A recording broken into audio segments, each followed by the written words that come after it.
ಸಾಮ್ರಾಜ್ಯ ಸ್ಥಾಪನೆ ಆಯಿತು. ಏನು ಹೊಯ್ಸಳ ಅಂತಂದ್ರೆ ಇವಾಗ ಸ್ಥಳ ಏನಂತಂದ್ರೆ 1117ರಲ್ಲಿ ಸ್ಥಳ ಅಂತ ಇದು ವ್ಯಕ್ತಿ ಇರ್ತಾರೆ. ಅದು ಅಂಗಡಿ ಅಂತ ಊರು, ಆ ಊರೇ ಅಂಗಡಿ ಅಂತ ಸ್ಥಳ ಅಂತ ವ್ಯಕ್ತಿ ಇರ್ತಾನ.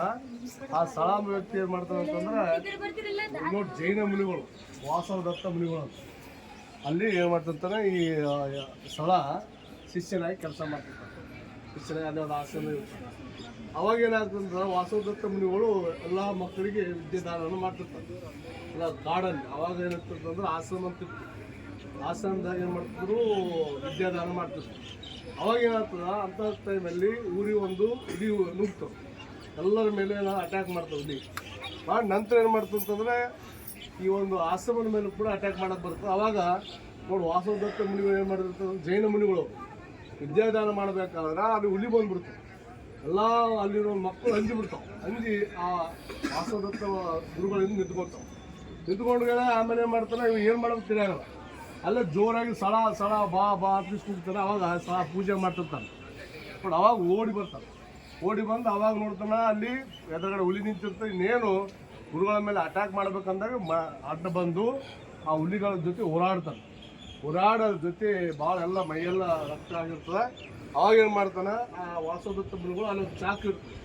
ಚಾಕು ಅವ್ರ ಮುಂದೆ ಹೆಸರು ಪೋಯಿ ಸ್ಥಳ ಅಂದರೆ ಪೋಯಿ ಅಂತಂದರೆ ಸಂಸ್ಕೃತದಲ್ಲಿ ಒಡಿ ಅಂದಾಗ ಒಡಿ ಸ್ಥಳ ಅಂತ ತಿಳಿಸಿ ಏನು ಮಾಡ್ತಾರೆ ಅಂತಂದರೆ ಆ ಚಾಕು ಕೊಡ್ತಾರೆ. ಅವಾಗ ಏನಾಗ್ತದೆ, ಪೋಯಿ ಸ್ಥಳ ಹೋಗಿ ಅದ್ರ ನಂತರ ಹೊಯ್ಸಳ ಆಯಿತು. ಹಾಗಾಗಿ ಈ ಸ್ಥಳ ಏನಂತಂದರೆ ಅದರ ಸ್ಥಾಪಕ ಹೊಯ್ಸಳ ಸಾಮ್ರಾಜ್ಯ ಸ್ಥಾಪಕ ಸ್ಥಳ ಅವನ ಹೆಸರು ಮೇಲೇ ಏನಾಯಿತು, ಹೊಯ್ಸಳ ಸಾಮ್ರಾಜ್ಯ ಸ್ಥಾಪನೆ ಆಯಿತು ಅಂತ ಪ್ರತೀತಿ ಇದೆ. ಇದು ಚೆನ್ನಕೇಶವ ದೇವಾಲಯ 103 ವರ್ಷ ಏನಾಯ್ತಂದ್ರೆ ಈ ಚೆನ್ನಕೇಶವ ದೇವಾಲಯ ಕಟ್ಟಿಸಿದ್ದಾರೆ. ಇಲ್ಲಿ ಹೊಯ್ಸಳರ ಸರ್ವಶ್ರೇಷ್ಠ ದೊರೆ ವಿಷ್ಣುವರ್ಧನ್ ಕಾಲದಲ್ಲಿ ಈ ದೇವಾಲಯ ಪ್ರಾರಂಭ ಆಯಿತು ಕಟ್ಟಲಿಕ್ಕೆ. ಅಂದರೆ ಇಲ್ಲಿ 3 ತಲೆಮಾರುಗಳು ಈ ದೇವಾಲಯ ಕಟ್ಟಿದ್ದಾರೆ. 3 ತಲೆಮಾರುಗಳು ಅಂತಂದರೆ 103 ವರ್ಷ. ಆಮೇಲೆ ನಕ್ಷತ್ರ ಆಕಾರದ ಮ್ಯಾಲಿಂದ ನೋಡಿದ್ರು. ಯಾಕೆ ನಕ್ಷತ್ರ ಆಕಾರ ಅಂತಂದರೆ ಅವರು ಸ್ಟಾರ್, ಇವರು ಯಾರಪ್ಪ ಅಂದ್ರೆ ಹೊಯ್ಸಳರು. ಯಾಕೆ ಒಮ್ಮೆ ಉದ್ಭವ ಆದಂಥ ಸಾಮ್ರಾಜ್ಯ ಇದು, ಏನು ಹಿಂದೆ ತಲತಲ ಅಂತ ಬಂದಂಥ ಸಾಮ್ರಾಜ್ಯ ಅಲ್ಲ. ಅದಕ್ಕೆ ಅವ್ರು ಏನು ಮಾಡಿದ್ರು, ತಮ್ಮ ಯಾವುದೇ ಮನೆ ಕಟ್ಟಬೇಕಾದ್ರೆ ಏನಕ್ಕೆ ಸ್ಟಾರ್ ಆಕಾರದಲ್ಲಿ ಕಟ್ಟಿ ಮ್ಯಾಲಿಂದ ನೋಡಿದ್ರು ಸ್ಟಾರ್ ಆಕಾರ ಅದು. ಆಗ ಸ್ಟಾರ್ ಆಕಾರದಲ್ಲಿ ಏನು ಮಾಡ್ತಾರೆ ಅಂತಂದರೆ, ಸ್ಟಾರ್ ಅಂದ್ರೆ ಏನು, ನಕ್ಷತ್ರ ಅಂದ್ರೆ ಏನು, ಸಂಕೇತ ಏನು, ಗೆಲುವಿನ ಸಂಕೇತ, ಖುಷಿ ಸಂಕೇತ. ಹೌದು, ಅಂದ್ರೆ ಸ್ಟಾರ್ ಅಂತಂದ್ರೆ ಏನು ಸ್ಟಾರ್ ಅಪ್ಪ ಅಂತ ಕಟ್ಟಿದ್ರು, ಆ ಸ್ಟಾರ್ಗಳಿಗೆ ಈ ದೇವಾಲಯ ಕಟ್ಟಿದ್ದಾರೆ. ಮ್ಯಾಲಿಂದ ನೋಡ್ರೆ ಕಾಣಿಸ್ತಾರೆ ಇದೆಲ್ಲರಿಗೆ.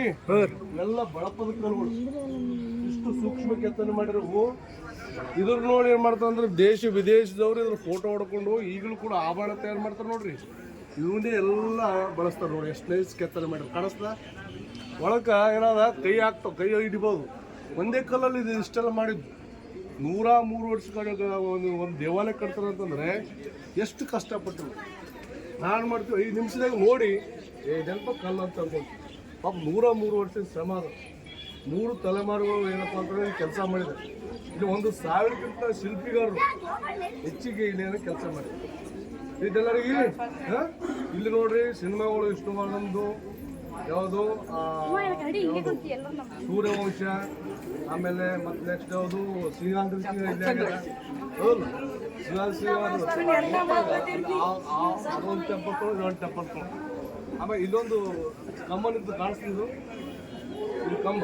ಇದು ಕೂಡ ಏನಪ್ಪ ಅಂತಂದರೆ, ಈ ಕಂಬದ್ದು ಮೇಲೆ ಅವಾಗ ಏನು ಮಾಡ್ತಾರೆ ಅಂತಂದರೆ, ಇದು ಒಂಥರ ಟೈಮಿಂಗ್ ಹೇಳ್ತದೆ.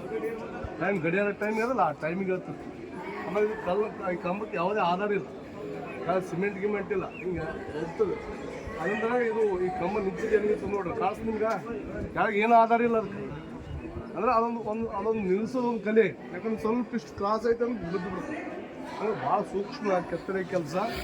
ಏನು ಈ ಥರ ಇದಲ್ಲದೆ ನೆಕ್ಸ್ಟ್ ಇನ್ನೊಂದು ದೇವಾಲಯ ಹಳೇಬೀಡು ಅಂತ, ಇದು ಚೆನ್ನಕೇಶವ ದೇವಾಲಯ. ಇದು ನೋಡ್ರಿ, ಚೋಳರ ವಿರುದ್ಧ ಗೆಲುವನ್ನು ಸಾಧಿಸಿದ ಮೇಲೆ ಇದು ವಿಜಯ ನೋಡಿ ನಾರಾಯಣ ದೇವಾಲಯ ಅಂತ ಕೇಳ್ತಾರೆ. ಅಂದರೆ ವಿಜಯ ಸಂಕೇತವಾಗಿ ಈ ದೇವಾಲಯ ಕಟ್ಟಿದ್ರು. ಅದಕ್ಕೆ ಚೋಳರ ವಿರುದ್ಧ ನೋಡಿ ಗೆದ್ದದ್ದು ಸಲುವಾಗಿ ಈ ದೇವಾಲಯವನ್ನು ಕಟ್ಟಿದ್ದಾರೆ. ಇದೆಲ್ಲರಿಗೆ ಸೂಕ್ಷ್ಮ. ಇಲ್ಲಿ ನೋಡ್ರಿ, ರಾಮಾಯಣ ಇದೆ, ಮಹಾಭಾರತ ಇದೆ, ಬುದ್ಧನ ಜೀವನ ಚರಿತ್ರೆ ಇದೆ. ಮತ್ತು ಇಲ್ಲಿ ಆಮೇಲೆ ಇಲ್ಲಿ ಕೆಲವೊಂದು ಶಿಲ್ಪಕಲೆಗಳು ಇಷ್ಟು ಚಂದವ ನೋಡಲಿಕ್ಕೆ, ಅದ್ಭುತವಾದ ಶಿಲ್ಪಕಲೆಗಳು. ಆಮೇಲೆ ಇಲ್ಲಿ ಮದುವೆ ಆದಮೇಲೆ ಈಗ ಶಿಲ್ಪಕಲೆಗಳು ನೋಡ್ಕೊಂಡು ಬರೀ ಅಂತ ಕಳಿಸ್ತು. ಆಗಿನ ಕಾಲದಲ್ಲಿ ಅಷ್ಟೊಂದು ತಿಳುವಳಿಕೆ ಇದ್ದಿಲ್ಲ. ಏನಪ್ಪ ಅಂತಂದ್ರೆ ಸಂಸಾರ ಹೆಂಗೆ ಮಾಡ್ಬೇಕು ಅನ್ನೋದು ಗೊತ್ತಿದ್ದಿಲ್ಲ. ಇದು ನೋಡಿ ಇಲ್ಲಿನ ಶಿಲ್ಪಕಲೆಗಳು ನೋಡಿ ಏನು ಮಾಡ್ತೀವಿ, ಸಂಸಾರ ಹೆಂಗೆ ಮಾಡಬೇಕು, ಯಾವ ರೀತಿ ಇರಬೇಕು, ಗಂಡ ಹೆಂಡತಿ ಹೆಂಗಿರಬೇಕು, ಎಷ್ಟು ಕ್ಲೋಸ್ ಆಗಿರ್ಬೇಕು ಅನ್ನೋದನ್ನ ಇಲ್ಲೆಲ್ಲ ಸುತ್ತಲೂ ಒಂದ್ಸಲ ಚಂದ ನೋಡಿದ್ರೆ ಗೊತ್ತಾಗ್ತದೆ. ಏನು ಅಂದರೆ ಆಗಿನ ಕಾಲದಲ್ಲಿ ಇಂಥವು ಇದೇ ಮಾಹಿತಿ ನಾವು ಸುತ್ತಲೂ ನೋಡಿದಾಗ ರಾಮಾಯಣ ಮಹಾಭಾರತ ಎಲ್ಲ ಸಿಗ್ತಾವೆ. ಗೊತ್ತಾಯ್ತಿದು ಇದು ಯಾರು ಸ್ಥಳ ಏನು ಮಾಡಿದಂದ್ರೆ ಅದೇ ಇವರು ರಾಜ್ಯ ಮಾಡ್ಕೊಂಡ್ರು. ಇದನ್ನೇ ಶಿವಮೊಗ್ಗ ಮತ್ತು ಹುಲಿಯನ್ನು ಕೊಲ್ಲುವಂಥ ಚಿತ್ರನ್ನೇ ರಾಜ್ಯ ಮಾಡಿಕೊಂಡು ಏನು ಮಾಡಿದ್ರು, ಸಾಮ್ರಾಜ್ಯವನ್ನ ಸುಮಾರು 3 ಶತಮಾನಗಳ ಕಾಲ ಆಳ್ತು. ಅರ್ಥ ಆಯ್ತು? ರೈಟ್.